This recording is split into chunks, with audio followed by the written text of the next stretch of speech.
How's that? Think so. Okay. Okay. Hi. Hi, Thea. Hi, Anne. How's it going? It's going well. Thanks. We're going to talk about the spell that that many folks seem to be under. We want to talk about it very directly. I feel like throughout all of these recordings, I'm not quite as loose as I am in person about my thoughts on everything. So I want to be more direct and real about it. And I think I'll just give a background again.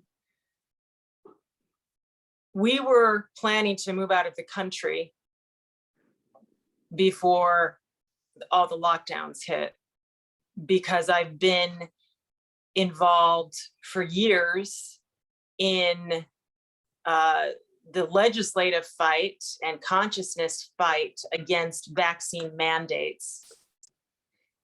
It was in California, as many of us have been involved in. And over those years, I woke up to the reality that medical fascism was the means by which those in power were going to try to control the masses. And California is, in the belly of the beast, as are other key places across the states and the world, Western world specifically. Of course, the less developed world is a target as well, in a different way. And we didn't make it out of the country because Newsom's first shelter in place came down 2 days after we listed our house. But we did whatever we could to get out of California, because we knew that that was going to turn crazy, and it has. I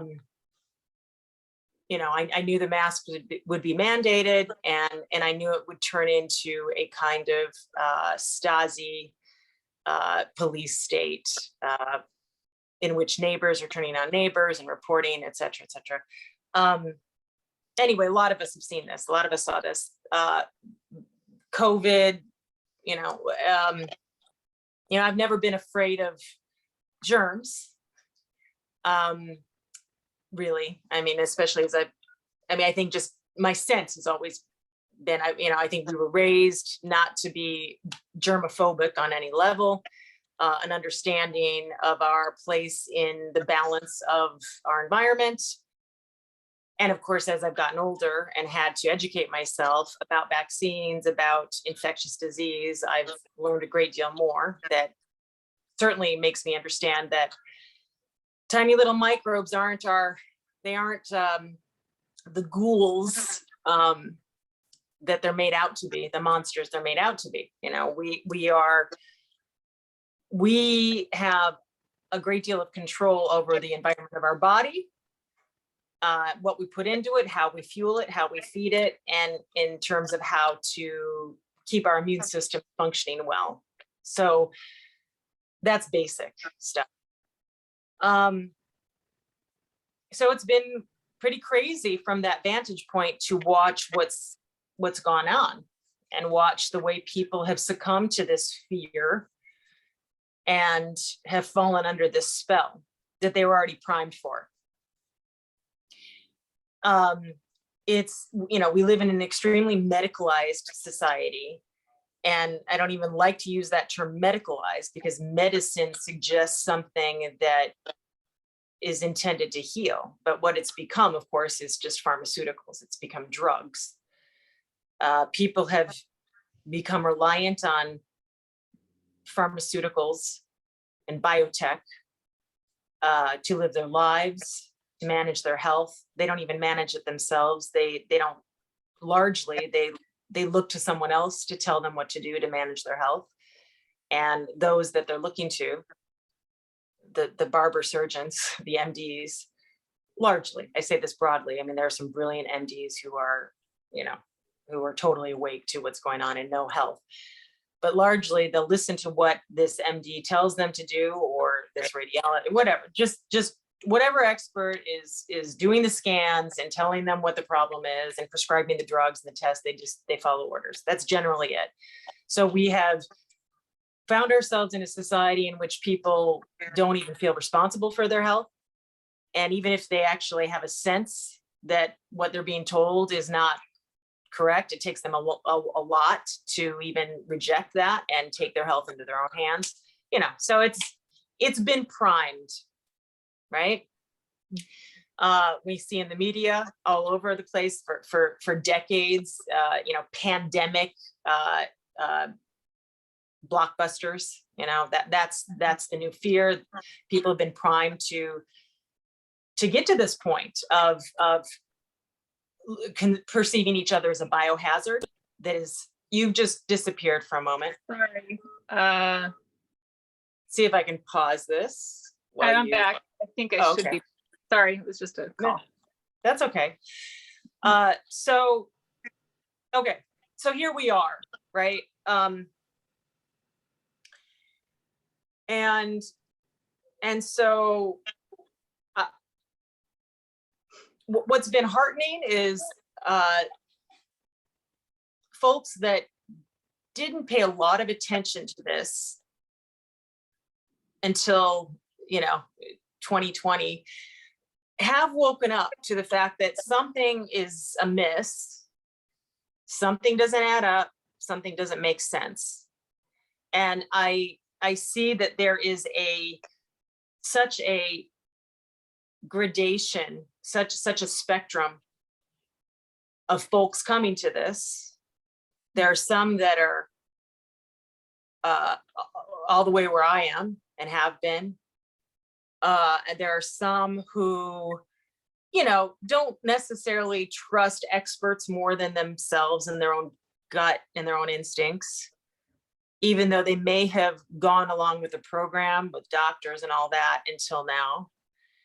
And then there are some who are definitely just coming to that new, fresh realization that they need to start questioning what these so-called experts are telling them. And then there's a whole other contingent that I don't know yet if it's the majority. It kind of seems to be. I mean, the media certainly wants us to believe that. The propaganda machine wants us to believe it's the majority. So go ahead. I'm just talking. I was just gonna say, oh, sorry. Sorry. Sorry. I think a lot of that depends on where we are. Does it? It definitely feels like the majority where I am right now. Right. But I don't know if it does where you are. Right. Right. Yeah, I don't really have anything to add to it, except the thing that I've been. I think we've touched on this a few times in our talks in various ways. It's like creating one's own path and not to be a solo player. I think that's a tendency that I have, you have. We were singles tennis players. So, so there's that part, but, I definitely need people, need our social spheres and collective community in a way to live. I mean, we have our families. I'm definitely going through a lot of isolation these days, but some people just need to be in a group, maybe, or that's the overarching draw. And I think that's a lot of what I see. And I think that's a lot of the way the spell works in the media propaganda, is to be with others, to be surrounded by many. You follow these lines, and so when you strike out on your own, you are alone for a bit. I mean, there is that loneliness for sure. And then there's that essential quality of something real that blows loneliness out, because then you're touching something that's real and true, which connects you to all. Anyway, I'm getting a little out there, but I think that part of that that following, that sense of safety, the herd, you know, don't notice me, I'm just with the group, let me go along and have a nice day. You Well, know. and I might put a name on that. I mean, it may be God that you're referring to, that something, right? Yeah, sure, yes. What and whatever your concept of God is, but because that's another branch of the thought process and conversation. As I've touched on, I've now been in 2 different locations since spring of 2020. I've been in Idaho and I'm currently in Texas. And these 2 areas of these 2 states that I've been in are much more, people here are much more inclined to belong or practice some sort of traditional religion. And what I have noticed is that these folks are the ones who see what's happening.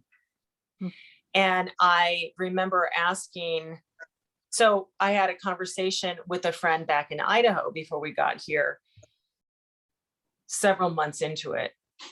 And she had come from Seattle, Washington. She and her husband had moved to the area we were in Idaho, which was not far from the Montana border. It was a very remote area.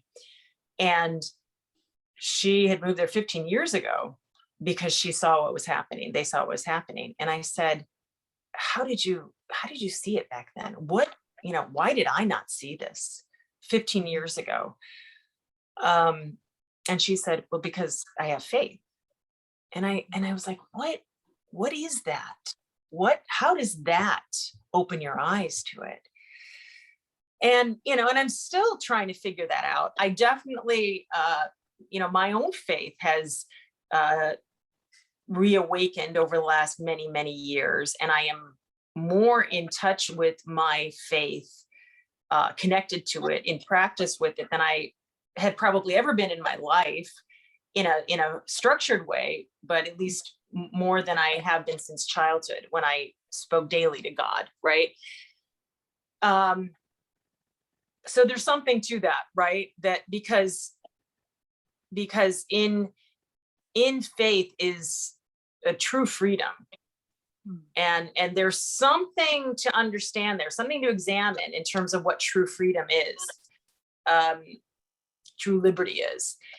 And I don't mean, I'm not talking about the same faith. And I was just talking to another group of amazing women yesterday, who made the distinction for me as I'm kind of just like learning this, coming from the San Francisco Bay Area, atheist central, atheist headquarters, where talk of God and faith and the higher realms and all that is just met with suspicion and derision. So I'm still finding my way on the, I'm finding my way in terms of navigating and understanding the practices, the culture, and all of that here. And they made the distinction between those who practice a religion, follow a religion and go to church, and those who follow and have taken in the spirit of Jesus Christ. There's a difference, right? Who live by the principles of Christ. Very big difference. Sorry, I'm not going to go on a big religious tangent, but no, yeah, and I would just want to distinguish too, of course, that the different religions and different practices that people follow, it's coming to what is the essence of what the doctrine talks about, or what it tries to synthesize from the core of whatever that belief of the spirit of God or God itself is.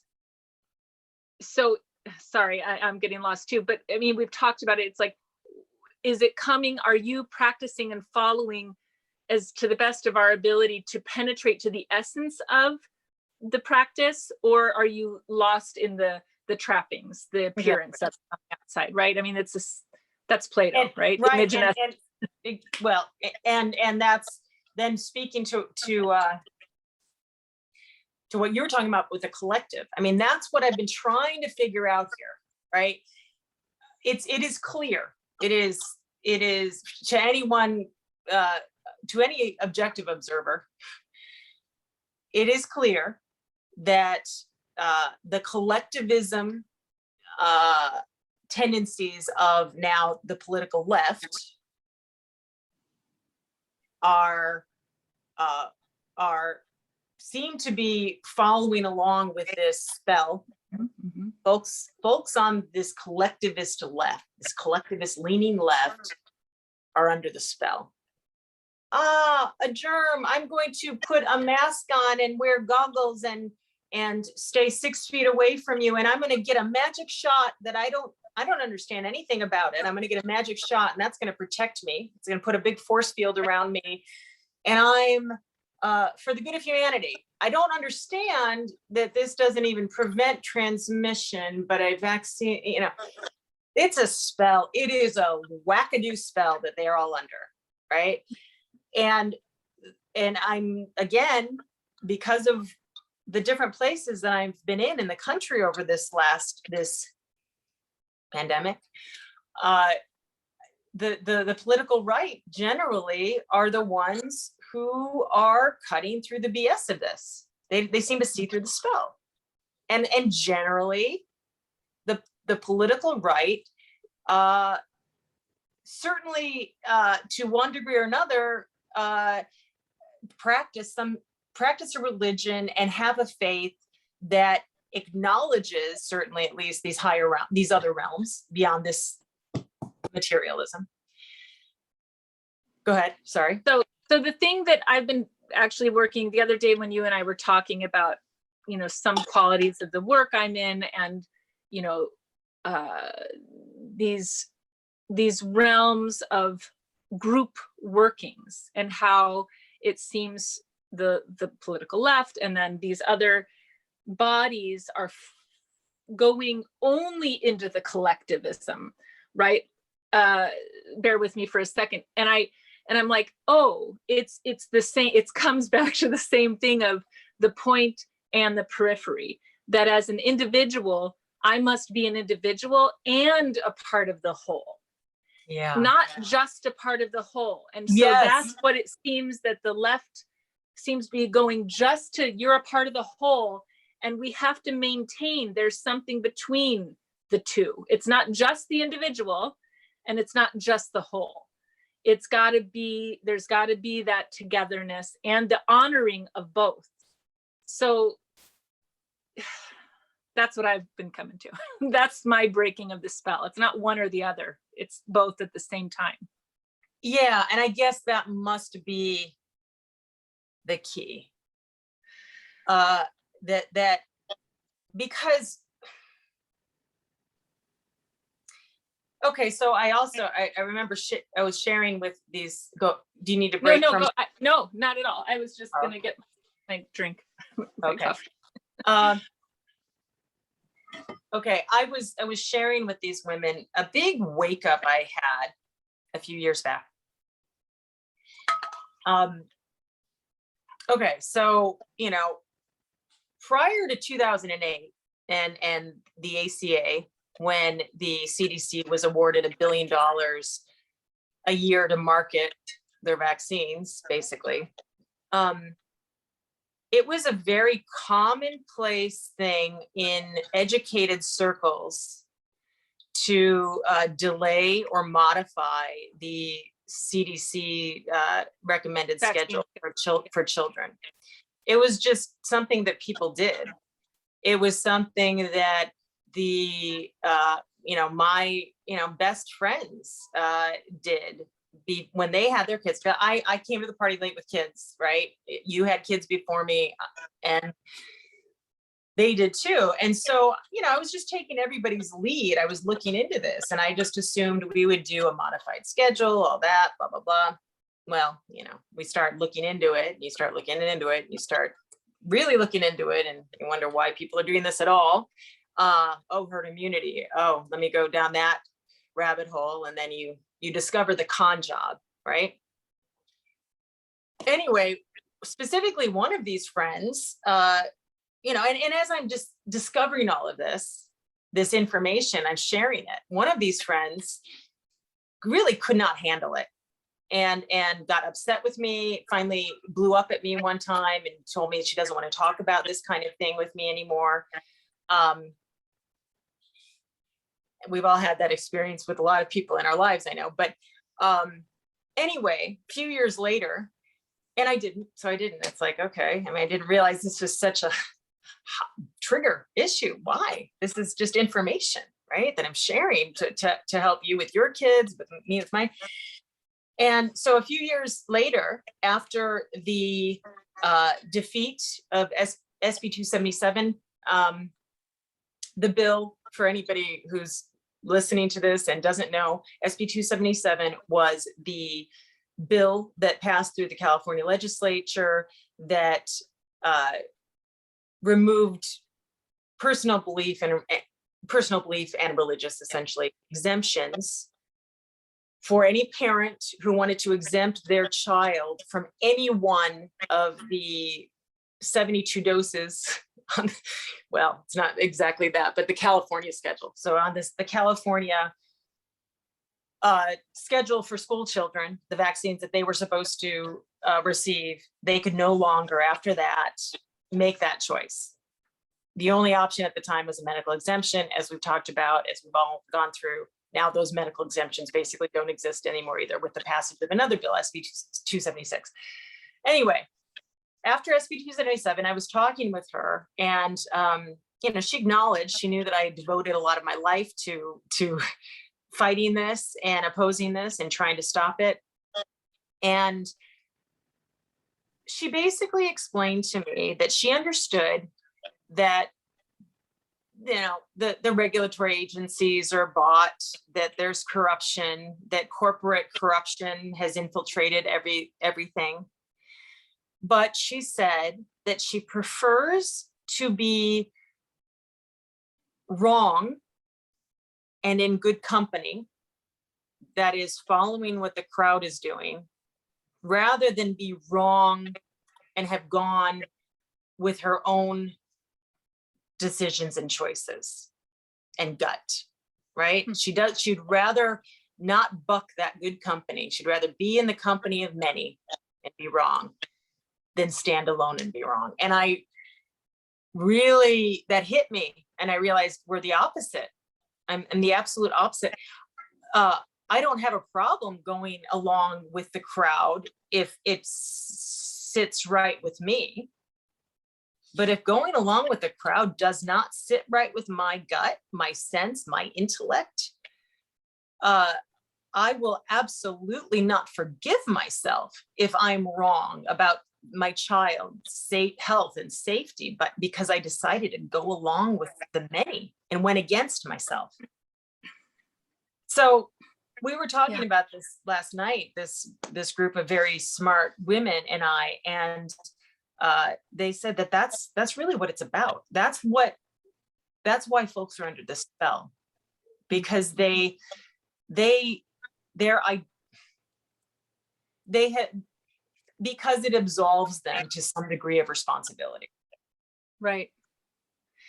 Interesting. And I think this just reminds me, I had a quick conversation today, because going through the things my job is requiring getting the shot. We still have religious exemption here, but those of us that are going to claim religious exemption are also going to be shamed into wearing a certain type of mask and having to maintain distance.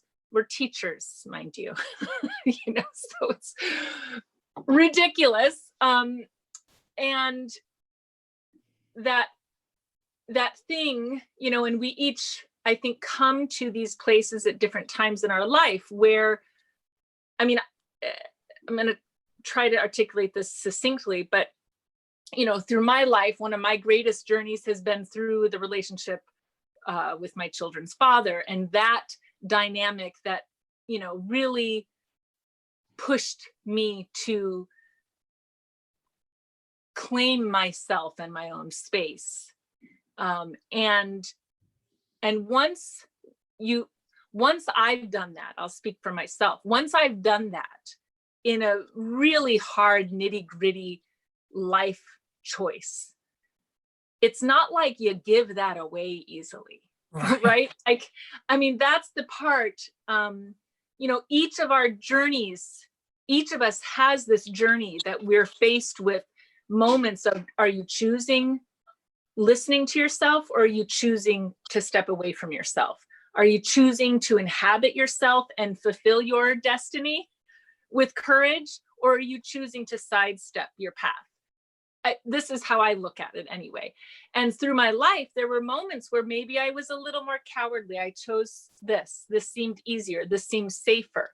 But then it took me on this circuitous path to an ultimate challenge where it's like, it was very clear to me, I'm either choosing myself or I'm choosing to divide myself, to split my soul. I'll call it Voldemorting, right? For our popular world. That's the splitting of the soul when you choose to be false to yourself. You choose to split your soul, essentially. Anyway, and so from that, when I had to make that choice, I'm either going to, lose myself entirely and give myself over to something that feels wrong, or I'm going to choose myself and I'm going to have a freaking battle now. Like, I'm going to have to step into the trenches. I can't sidestep it anymore. And so I did choose that, and so here I am. Life's not easy, but it's true. And once you do that consciously, once I did that consciously, there's nothing is more valuable than choosing what is true and right. Nothing. And so in that layering, when we were talking about, is it God? Yes, but it's like getting in touch with that which is truly the substance under all the appearance. Like, that is what this time is pushing so many of us toward in a very concrete way, which is, we also had an intimation of this when our parents died. The fabric of reality crashed, and we didn't have that holding anymore. So all we had was the essence of God to keep us, of love, of each other, to keep moving in life. And so, I feel like that's the crux we're at, many of us, and we're all in different places. I kind of went over in that, but that's it. Once you have the value of that, you're not going to choose something else. How can you? I mean, how can you? I don't know. Exactly. And, you made me articulate something again that I keep coming back to again and again, in terms of, just what is God, right? I think I'm getting, glimpses that God is perfect alignment, right? Being in perfect alignment. That is what is the Christ consciousness. That is being in perfect alignment. And so when you choose that, when you choose to keep your soul whole, when you choose to not split it by taking the easy path, you kind of I think you find a groove that is a pretty solid framework that is hard after that to step out of, because you have found this alignment that is deep, infinitely deep, and right and real and pure. And and those are the things, those are the times in life. It's that awareness, it's that memory, it's that feeling, it's that connection that gives us courage. Next time there's a a choice to take an easy way or not. So anyway, sorry, I'm again in my head. So yeah, I mean, I will definitely say that, we've also talked about this before, but with every human being and with every discipline, every component of our lives, everything takes practice and everything takes muscle building. And the fewer muscles you build along the way, the weaker you get, and the more muscles you build, the stronger it gets. I think you're right. I think probably there's a difference between the folks that haven't even thought twice at all before because their lives and their circumstances in lives haven't brought them to look at it or examine it, versus those that I'm even talking about who actually have had it there in their faces and have consciously chosen to step away from it, to look away from it and follow the crowd. Yeah. So back to where I kind of wanted to get to, this is a spell, and there are so many folks I know who are trying from every angle to convince those under the spell.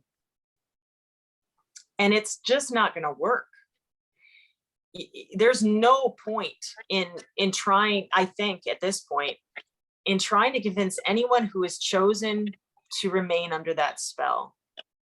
And the more you try to convince them, the harder they're going to fight to cling to that spell.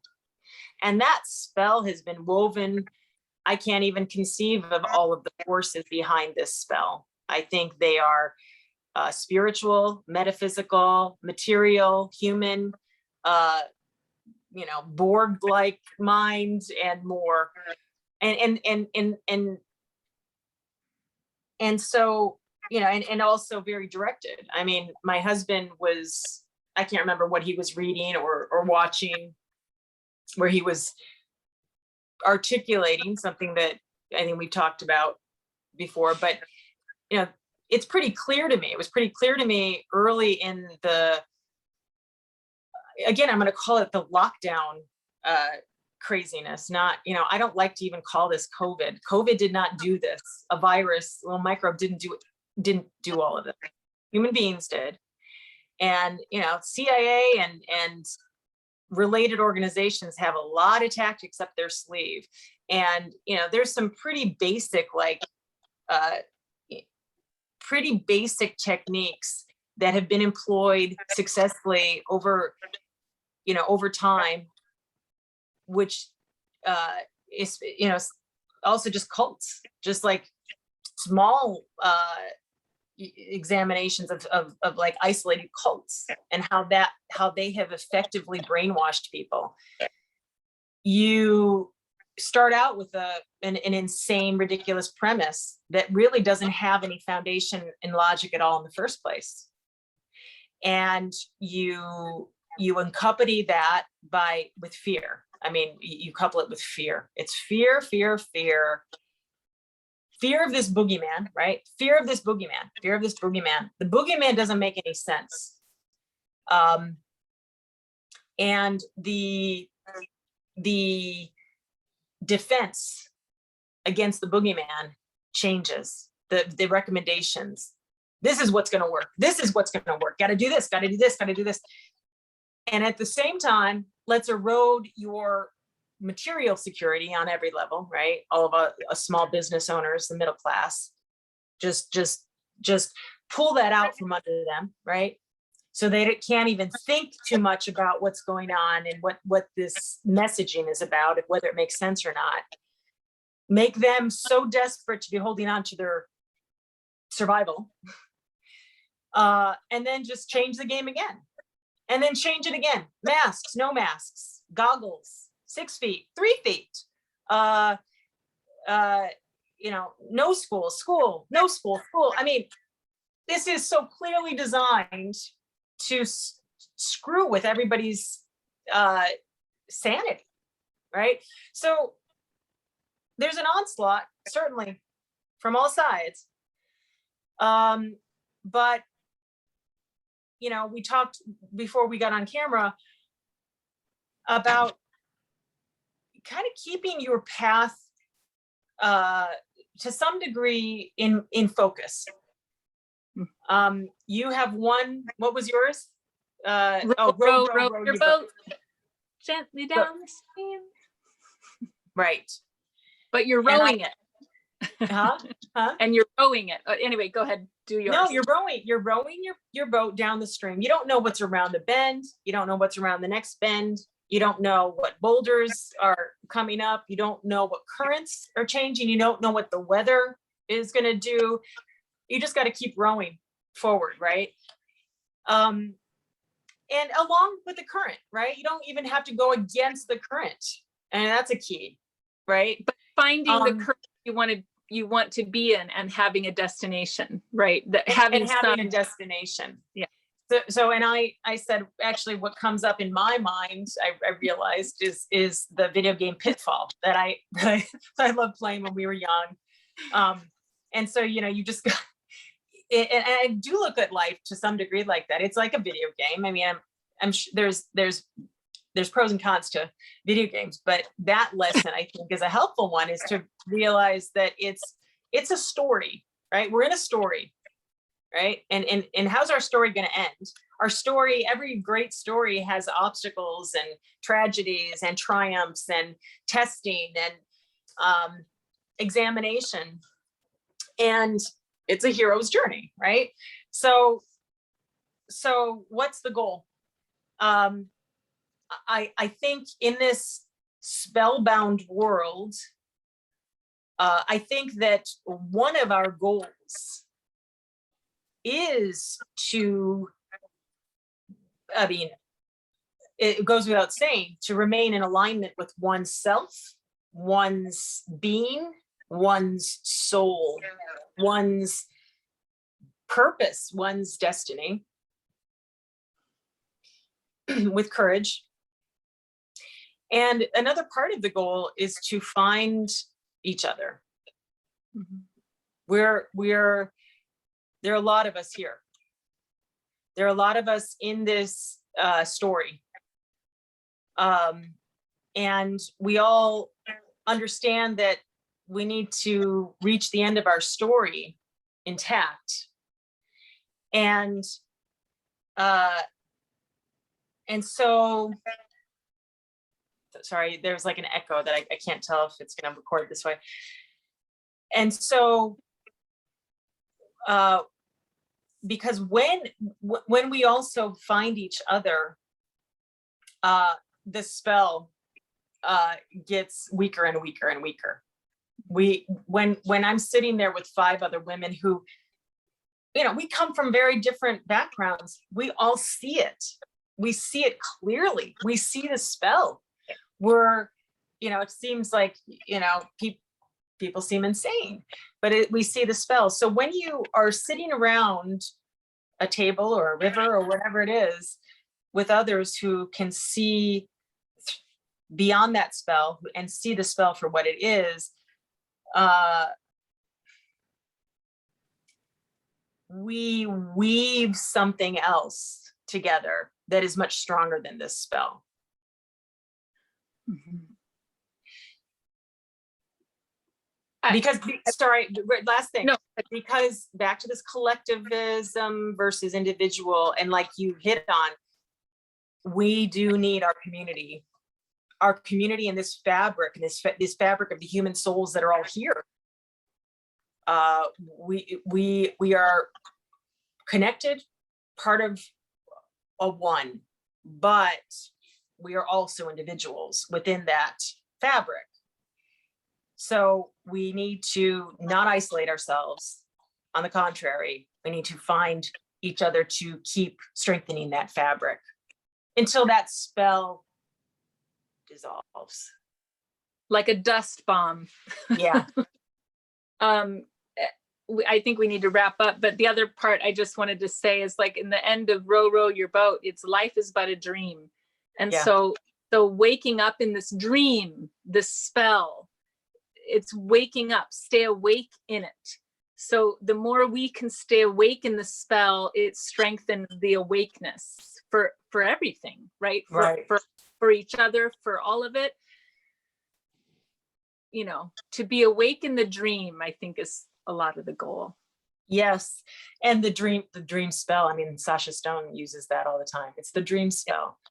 Yeah. So it's, gosh, yeah. And I'm hearing more and more folks call it a spell. I mean, different doctors, some brilliant minds that are out there publicly looking around and saying, it's as if my colleagues are under some sort of spell. So Yeah. that's fascinating. So this term is actually making its way it more and more surfacing into our consciousness, that it's a spell.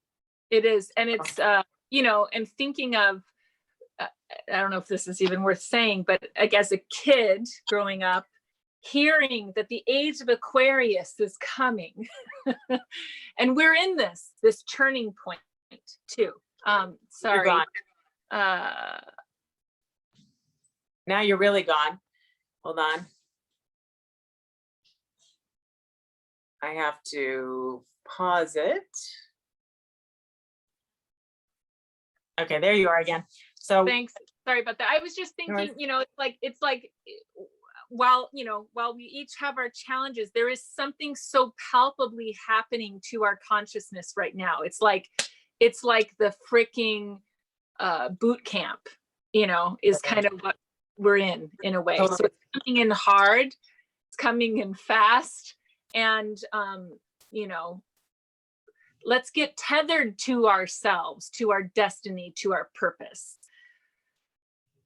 Because it's now, or it feels like it's now or never, you know, here it is. So we're working to wake up, to stay awake, you know. Yeah, stay awake. Yeah.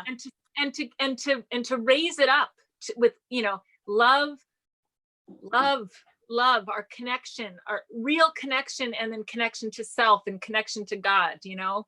Absolutely. Yeah. So, and just, yeah, for anybody who bothers to look at this, it's like, we're here. We see it too. You're not alone. Yeah. And there are so many. And I'll tell you what, there's a lot more here in Texas than there are in California or Oregon or whatever. So just get out of the West Coast if you can. It's crazy. It's like a different reality of mind and consciousness. It's what a breath of fresh air. It's like, wow, it's humanity still exists. yeah. So, gosh, well, wonderful to hear. I'm praying for. Yep. Love you so much. I love you too. Take care. Bye. Let me figure this out, and then